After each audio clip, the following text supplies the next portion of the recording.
Autonomia. Mentre a Roma il governo prende tempo, in Veneto si scalpita. Un sondaggio vede l'82% degli intervistati convinti che entro 6 mesi la partita sarà chiusa e se a livello territoriale Lega e 5 Stelle sulla questione autonomia vanno a braccetto, il 77% dei grillini si conferma pro autonomia, a Roma il movimento pentastellato frena, punta i piedi, a dispetto delle richieste della propria base in Veneto.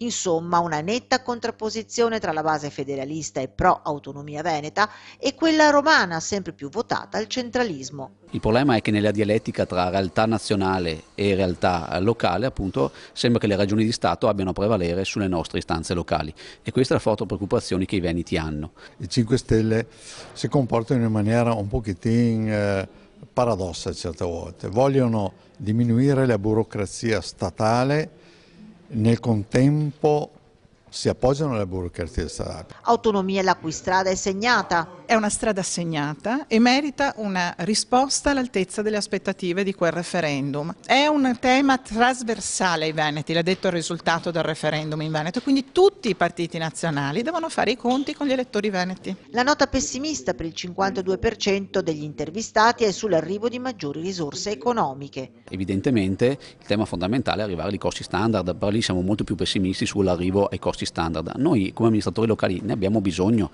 non è possibile appunto che i nostri cittadini versino quantità infinite di tasse e poi non riusciamo ad asfaltare una strada, non riusciamo a realizzare una bretella che ci risolverebbe un problema per la nostra viabilità. Entro 6 mesi l'autonomia è l'auspicio dei veneti che sembra trovare in qualche modo conferma nelle parole del vice premier Salvini che da Verona parla di autonomia entro l'anno e aggiunge vogliamo un lavoro fatto bene visto che anche altre regioni adesso la vogliono.